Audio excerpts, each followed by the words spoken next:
महाराष्ट्र के deputy CM Shri Ajit Pawar ji के साथ 5 लोगों का समाचार मुझे मिला था कि विमान दुर्घटना में उनका दुखद निधन हो गया। वो एनडीए के बहुत मजबूत सहयोगी थे और महाराष्ट्र के बहुत ही लोकप्रिय नेता थे।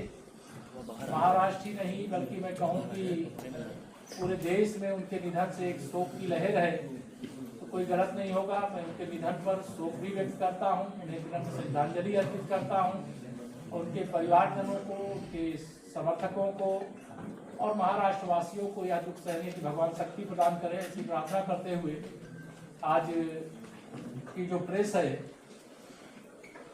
वह आज प्रदेश के सभी मुख्य विकास अधिकारियों की एक दिवसीय समीक्षा बैठक और कार्यशाला का आयोजन किया गया। इसका एक ही लक्ष्य है कि अभी हमारे समूह के साथ 1 करोड़ से अधिक दीदियां तो जुड़ी हुई हैं, लेकिन अब इस लक्ष्य को हम लोगों ने बड़ा किया है कि उत्तर प्रदेश चूंकि देश का सबसे बड़ा प्रदेश है, यहाँ 25 करोड़ की आबादी है और इस 25 करोड़ की आबादी में से 3 करोड़ जो हमारी गांव में गरीब परिवारों में महिलाएं हैं, उनको समूह की दीदी के रूप में जोड़ने का काम किया जाएगा।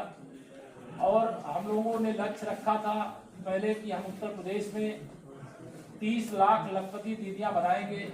वह लक्ष्य लगभग हमने पूरा कर लिया है, लेकिन आज हम यहाँ पर ये घोषणा कर रहे हैं वो 30 लाख की जगह अब 1 करोड़ लखपति दीदी बनाने का एक लक्ष्य प्रदेश के अंदर आज की बैठक में तय किया है, सबको लक्ष्य दिया गया है।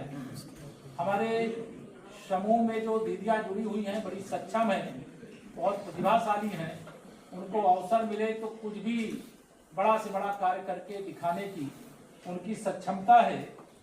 इसलिए हम लोगों ने यह भी तय किया है कि प्रत्येक जिले में आज सभी सीडीओज को कहा है कि 100 करोड़पति दीदियां, लखपति के आगे करोड़पति दीदियां बनाने का भी एक लक्ष्य लें। हमारे पास ऐसे उत्पाद हैं, ऐसे हमारे पास ब्रांड हैं, ऐसे हमारे पास रास्ते हैं जिसके आधार पर यह लक्ष्य भी पूरा किया जा सकता है। अभी हमारे यहाँ समूह की दीदियों के द्वारा प्रेरणा कैंटीन का संचालन किया जाता है, लेकिन आने वाले समय में यह प्रेरणा कैंटीन की आकार भी बढ़ाया जाएगा और वहाँ पे और भी प्रकार के कैंटीन के अलावा भी जो विकास भवन हो या जिला मुख्यालय हो, वहाँ किसी प्रकार के उत्पाद बिकने की सुविधा है तो उसको बेचने के लिए उनको प्लेटफॉर्म उपलब्ध कराया जाएगा। हमारे प्रदेश में 826 ब्लॉक है। 826 ब्लॉक में बहुत सारे शहरी और नगरीय क्षेत्रों में आ गए और उसमें बड़ा स्पेस खाली है, तो हम लोगों ने यह भी तय किया है कि हमारे जो ब्लॉक परिसर में स्पेस खाली है वहाँ पे स्टॉल ढंग के बनवा करके उनको दीदियों को उपलब्ध कराने, जिससे वहाँ व्यापार करके कारोबार करके उनकी आमदनी में बढ़ोतरी किया जा सके। यह भी आज की इस बैठक में लक्ष्य लिया गया। 1 जनपद 1 उत्पाद, ये उत्तर प्रदेश की एक महत्वपूर्ण उपलब्धि है और देश ने इसको अपने मॉडल के रूप में लिया है। और अभी 1 जनपद 1 व्यंजन की भी लॉन्चिंग 24 जनवरी यूपी दिवस के अवसर पर माननीय गृह मंत्री जी के आगमन पर किया गया था। अब हम लोगों ने यह भी लक्ष्य दिया है कि प्रत्येक जनपद में, जैसे लखनऊ है उदाहरण के लिए, तो लखनऊ में 75 जनपद का उत्पाद, 75 जनपदों का व्यंजन अगर कोई खरीदना चाहे तो एक किसी प्लेटफॉर्म पर उपलब्ध हो। ऐसा हर जिले में ऐसी योजना बनाने के लिए और ऐसी कैंटीन बनाने के लिए, ऐसे शोरूम बनाने के लिए जहां पर ऐसे सामान उपलब्ध हो सके, यह भी आज यहाँ पर निर्देश दिया गया है। विकसित भारत और विकसित उत्तर प्रदेश, विकसित परिवार एक जब लक्ष्य होता है, हमारे सामने माननीय प्रधानमंत्री नरेंद्र मोदी जी ने 2047 जब आजादी के 100 साल पूरे होंगे तो विकसित भारत का लक्ष्य रखा है। लेकिन जिस रफ्तार के साथ देश आगे बढ़ रहा है, अभी कल ही यूरोपीय यूनियन के साथ भारत की ओपन ट्रेड डील का ऐलान हुआ है। हम तो उत्तर प्रदेश की ओर से स्वागत करते हैं और हमारा प्रयास रहेगा कि यूरोप के बाजार जब भारत के लिए खुलेंगे तो उत्तर प्रदेश के समूहों के दीदियों के द्वारा जो उत्पाद तैयार हो उसमें से भी कुछ बिकने के लिए जाए। इस प्रकार का आज हमने लक्ष्य यहाँ पे दिया है। खाद्य प्रसंस्करण विभाग, ये अनेक योजनाओं में कोई खाद्य प्रसंस्करण यूनिट स्थापित करता है तो उनको ऋण दिलाने का काम, सब्सिडी देने का काम सोलर सब्सिडी देने का काम किया जाता है। आज मैंने सभी मुख्य विकास अधिकारियों को ये कहा है कि आप 826 विकास खंडों में 5 करोड़ की लागत वाली यूनिट स्थापित करें, जिसमें 35% सब्सिडी होगी और 90% सोलर सब्सिडी होगी, और हजारों महिलाएं एक एक यूनिट से जुड़ करके आर्थिक रूप से समृद्धशाली होंगी, उनका परिवार आगे बढ़ेगा। हमारे यहाँ बरनी दुग्ध प्रोड्यूसर कंपनी के रूप में समूह के द्वारा ही संचालित है। बुंदेलखंड की 80,000 महिलाएं उसके साथ जुड़ी हुई हैं, और कुछ समूह तो पशु आहार भी बनाने का काम करती है। अभी हमने तय किया है कि हमारे उत्तर प्रदेश में 18 मंडल है, और सभी 18 मंडलों में, अभी 5 मंडलों में लगभग हम पहुंचे हैं, लेकिन अभी 13 मंडल और बाकी हैं। ऐसे दुग्ध प्रोड्यूसर कंपनी बना करके दूध उत्पादन के क्षेत्र में भी उत्तर प्रदेश अभी भी नंबर 1 पर है, और आगे बढ़े, उसके लिए उसको सशक्त बनाने की दिशा में निर्देश दिया गया।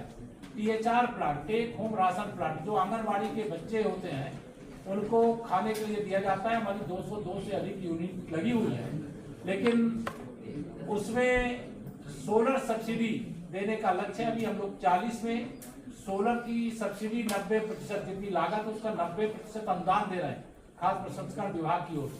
बाकी यूनिटों में भी सोलर सब्सिडी उपलब्ध कराई जा सके, इसके लिए जहां स्थान नहीं, दूसरे स्थानों को चिन्हित करके उनकी यूनिट को वहां पर स्थापित किया जाए। यह भी आज यहाँ पर निर्देश देने का काम किया गया है। हमारे बहुत बड़ी संख्या में जो समूह है उसमें CLF तक अभी तक हम लोग ऑनलाइन जो पैसा देना होता तो उसको भेज पाते। अभी हमने ये तय किया है कि CLF के आगे जो समूह तक पैसा हमें भेजने का काम करना है उसे ऑनलाइन ही भेजेंगे। माननीय प्रधानमंत्री जी का, माननीय मुख्यमंत्री जी का एक ही लक्ष्य है कि जितना पैसा जिसके लिए चाहे दिल्ली से, चाहे लखनऊ से, चाहे किसी अन्य जिले से भेजा जाए, पूरा का पूरा पैसा उसके खाते में पहुंचना चाहिए। इस लक्ष्य को भी SRM प्राप्त करेगा। आज के दिन यह भी हम लोगों ने किया है। ई-रिक्शा, बहुत सारी हमारी समूह की दीदियां ई-रिक्शा, कमर्शियल वाहन भी, पैसेंजर वाले ई-रिक्शा भी, ये दोनों को चला करके परिवार का पालन पोषण कर रहे हैं, लेकिन उनकी चार्जिंग की समस्या होती, तो उसके लिए भी हमने कहा है चार्जिंग का भी उपयुक्त प्रबंध करने का काम किया जाए। विधायक निधि, क्योंकि सारे CDO की ही देखरेख में जो विधायक निधि होती है उसके पैसे खर्च होते हैं, तो 45 दिन के अंदर ये आज निर्देश दिया गया है कि आप CDO कार्यालय से, PD कार्यालय से वह किसी भी हालत में उसकी स्वीकृति मिल जाए, जिससे काम को समय से शुरू कराने का काम किया जा सके। दिशा की जो हमारी बैठक सांसद की अगुवाई में देश के विकास योजनाओं की समीक्षा होती है, और प्रदेश की जो दिशा कमेटी बनी है उसकी जो प्रदेश की योजना है उसकी समीक्षा होती है। हर 3 महीने में उसकी बैठक करने का निर्देश दिया गया है। कुछ जिलों में अभी तक नहीं किए थे, तो उसके लिए भी कड़ाई से कहा गया है कि नियमित रूप से एक कैलेंडर बनाएं और उस कैलेंडर के अनुसार उस दिशा की बैठकें संपन्न कराएं। ग्राम चौपाल, प्रत्येक शुक्रवार को प्रत्येक विकास खंड के 2 ग्राम सभाओं, जो शासनादेश है, गांव की सभी समस्याओं का और चौपाल के अंदर समाधान या लक्ष्य निर्धारित करके यह तय किया गया था, और उसके क्रम में उसके भी कैलेंडर आज 28 तारीख को हम सब लोग यहाँ बैठे हैं। हमने कहा 1 फरवरी को सारे जो वहाँ के जनप्रतिनिधि हैं, जो वहाँ के गांव हैं, उनका निर्धारण करके वह भी कैलेंडर ग्राम चौपाल का उपलब्ध करा दिया जाए। जो हमारे इंक्यूबेशन सेंटर अभी हम लोग प्रदेश में कुछ स्थानों पे ऐसे बना रहे, उससे भी समूह को सौंपने जा रहे हैं, जहां ब्रांडिंग का काम होगा, जहां